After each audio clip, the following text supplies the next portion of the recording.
आखिर मुसलमानों ने देश के लिए किया ही क्या है? क्या इन सभी को पाकिस्तान नहीं चले जाना चाहिए था? ये देश सिर्फ हिंदुओं का है, यहाँ इनकी नहीं चलेगी।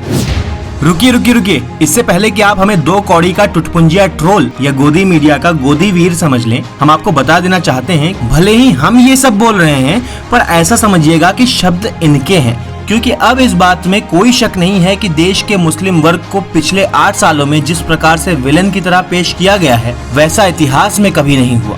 और अगर इतिहास की बात करें तो क्या आप जानते हैं कि भारतीय इतिहास में देशभक्त मुसलमानों की क्या भूमिका रही है? बेशक आपको ये कोई नहीं बताएगा, पर आइए हम आपको भारतीय स्वतंत्रता संग्राम से जुड़ी कुछ महत्वपूर्ण घटनाएं बताते हैं, जिससे आपको ये समझ में आएगा कि भारत देश के देशभक्त मुसलमानों का भी इस देश की आजादी की लड़ाई में क्या किरदार रहा। दोस्तों, कुछ नफरती गैंग वाले कहते हैं कि भगत सिंह के लिए कोई खड़ा नहीं हुआ, इसने उनके लिए कुछ नहीं किया, उसने उनके लिए कुछ नहीं किया, ये उनसे मिलने नहीं गए, वो उनसे मिलने नहीं गए। तो दोस्तों, ये रोचक तथ्य उन चिंटुओं के मुंह पर चिपका दीजिएगा। भगत सिंह और उनके साथी बटुकेश्वर दत्त का केस मुस्लिम स्वतंत्रता संग्राम सेनानी और वकील ने लड़ा था, जिनका नाम था आसफ अली। आसफ अली जी का जन्म 1888 में 11 मई को हुआ था। ये अमेरिका में भारत के पहले राजदूत भी बने और अली ओडिशा के गवर्नर भी रह चुके हैं। अब जरा उन नफरती गैंग से पूछिए कि भगत सिंह के लिए उनके आकाओं ने क्या किया? क्या कोई वकील भेजा? क्या खुद मिलने गए? क्या अंग्रेजों के विरुद्ध कोई प्रदर्शन किया? आखिर क्या किया उन लोगों ने भगत सिंह के लिए? दोस्तों, किसी भी क्रांति में नारों की बहुत अहमियत होती है, और ये नारे जब जनता की जुबान से निकलते हैं तो बड़ी बड़ी सरकारें थरथराने लगती हैं। इसलिए इन नारों का सीधा कनेक्ट जनता से करने के लिए कुछ मुस्लिम क्रांतिकारी व शायरों ने ऐसे नारे दिए जो आज तक हिंदुस्तान की जनता की जुबान पर रटे हुए हैं। ऐसा ही एक नारा था, इंकलाब जिंदाबाद। ये नारा मौलाना हसरत मोहानी ने 1921 में दिया था, जिसका हिंदी अनुवाद क्रांति अमर रहे है। इंकलाब जिंदाबाद का नारा पहली बार दिल्ली में सेंट्रल असेंबली पर बमबारी करने के बाद भगत सिंह ने लगाया था। सोचिए, क्रांति के दीवाने वीर भगत सिंह और मुस्लिम क्रांतिकारियों का कितना सहयोग इस देश की स्वतंत्रता संग्राम में मिला। ब्रिटिश हुकूमत की नींद हराम कर देने वाली काकोरी की घटना के प्रमुख नायकों में से एक थे अशफाक उल्लाह खां। अमर शहीद अशफाक उल्लाह खां को कौन भूल सकता है? वे युवा पीढ़ी के लिए देशभक्ति का पर्याय है। 9 अगस्त 1925 को अशफाक के नेतृत्व में प्रमुख क्रांतिकारी साथी पंडित राम प्रसाद बिस्मिल, राजेंद्र नाथ लाहिड़ी, ठाकुर रोशन सिंह, शशीन्द्र नाथ बख्शी, चंद्रशेखर आजाद, केशव चक्रवर्ती, बनवारी लाल, मुरारी शर्मा, मुकुंद लाल और मनमथ नाथ गुप्त ने मिलकर लखनऊ के निकट काकोरी में रेलगाड़ी में जा रहे ब्रिटिश सरकार का खजाना लूट लिया था।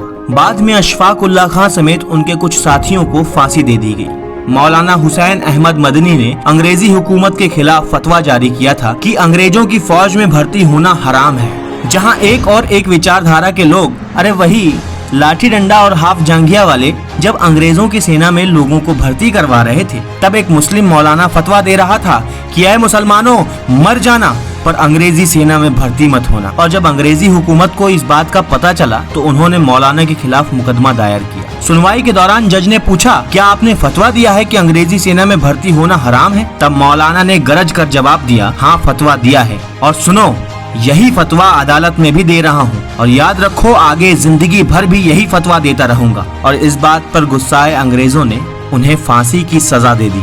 दोस्तों, अब बात करते हैं यूसुफ मेहर अली की। ये वही शख्स हैं जिन्होंने अंग्रेजों भारत छोड़ो और साइमन गो बैक का नारा दिया था। दोस्तों, वर्धा की बैठक के बाद गांधी बम्बई आए, जहां एक बैठक में आंदोलन के नाम को लेकर राय बनाई गई। नाम पर सहमति नहीं बन पा रही थी, तभी सुझाव आया क्विट इंडिया, अर्थात भारत छोड़ो।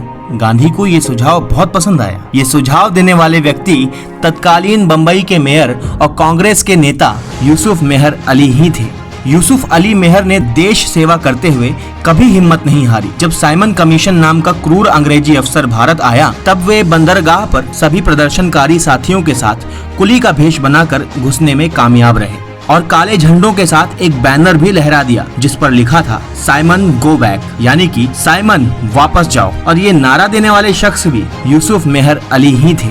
इतना ही नहीं दोस्तों, सन 1857 की लड़ाई अंग्रेजों के खिलाफ हिंदुओं और मुस्लिमों ने साथ मिलकर लड़ी थी, और उस जंग में तकरीबन 1 लाख मुस्लिम शहीद हुए थे। कानपुर से फर्रुखाबाद के बीच की सड़क के किनारे जितने पेड़ लगे थे उन सभी पर मौलानाओं को फांसी पर लटका दिया गया था। इसी तरह दिल्ली के चांदनी चौक से लेकर खैबर तक जितने पेड़ थे उन सभी पर उलेमाओं को फांसी पर लटकाया गया था। 14,000 उलेमाओं को सजाए मौत दी गई थी। लाहौर की शाही मस्जिद में 80 मौलवियों को फांसी पर लटका दिया गया था और उनकी लाशें रावी नदी में फेंक दी गई थी। अंग्रेजों की इस प्रकार की क्रूरता का शिकार मुसलमान भी हुए, फिर भी उनके हौसले पस्त न हुए।